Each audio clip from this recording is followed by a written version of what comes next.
belangrijkste nieuws uit Curaçao in het Nederland. Access Journaal, vers van de pers.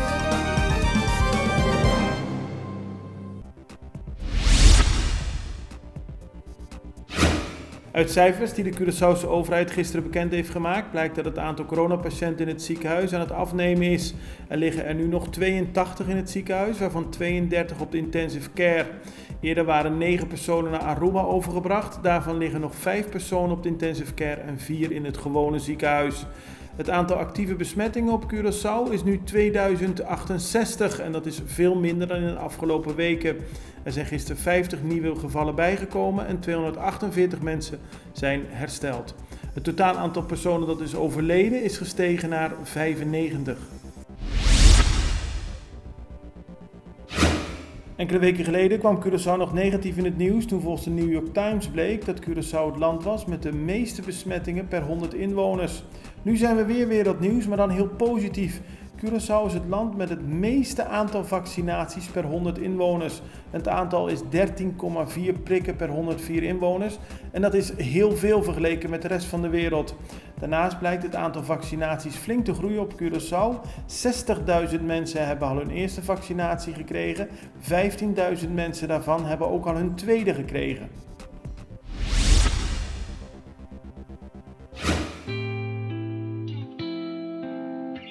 Agua y corriente é essencial para nos vida diário. E pensar em Aqualectra está honrada de por servir e de contribuir no bem-estar duradouro de nossa comunidade. Nós que chamamos Danki para cumprir carga sempre conosco. E que outra maneira para mostrar nossa gratitude, oferecendo uma compensação.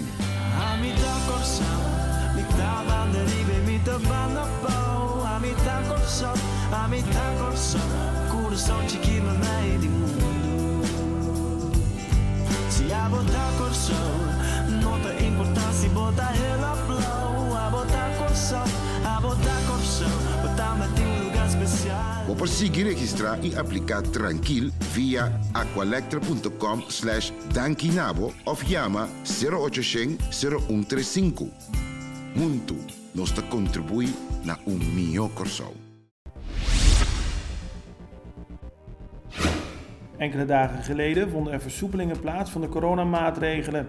Onder meer de mogelijkheid om naar het strand te gaan tussen 4:30 ochtends en 8:00 ochtends. Zoals te zien is op de foto's in de Extra hebben veel mensen daar al direct gebruik van gemaakt. Want zeker in tijden van lockdown trekt het strand als nooit tevoren. Een opmerkelijk verhaal vandaag in de Extra. Een Curaçaose zakenman is gisteren opgepakt op de Dominicaanse Republiek. Dat gebeurde nadat hij daar landde met zijn privévliegtuig. Een paar dagen eerder was er een Colombiaanse zakenman ook gearresteerd op het eiland. De Curaçaoenaar wilde hem komen opzoeken en nu zijn beide mannen gearresteerd. Waarom is niet helemaal duidelijk, maar de autoriteiten hebben de zaak in onderzoek. Good morning. Start your day the right way. The Greenhouse Restaurant is now serving breakfast. Come and enjoy the refreshing and relaxing morning from our famous terrace. Serving the best omelet, fresh juice, hot coffee, and more. Try our new breakfast menu at the Greenhouse every morning from 7 to 11. Visit the Greenhouse Restaurant to give you the best service you deserve. Gisteren is er opnieuw geschoten op een huis aan de Kanasterweg. Afgelopen zaterdag gebeurde dat voor de eerste keer. Toen werden meer dan 20 hulzen voor de deur van het huis gevonden en werden verschillende kogelgaten aangetroffen in een auto die voor het huis stond. Er raakte bij die schietpartij niemand gewond. Gisteren werd er opnieuw geschoten en lagen 7 hulzen voor de deur. De politie onderzoekt de zaak. Luigi van Eijten heeft laten weten dat hij is opgestapt als voorman van de partij Comoen. Hij bedankt alle 1595 mensen die op hem hebben gestemd tijdens de laatste parlementsverkiezingen. Van Eijten gaat verder als onafhankelijk professional in de politiek. Comoen had als belangrijkste streven om Curaçao een volwaardige gemeente van Nederland te laten worden. De partij zei te willen werken aan een referendum daarvoor, maar kreeg te weinig stemmen voor een zetel in het parlement. Er zijn de afgelopen dagen weer verschillende boetes uitgedeeld.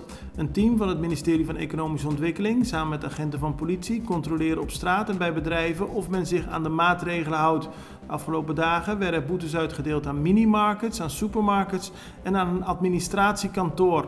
Ook restaurants kregen een boete. Het gaat allemaal om bedrijven die zich niet aan de coronamaatregelen houden. Het belangrijkste nieuws uit Curaçao in het Nederland. Extra Journaal, vers van de pers.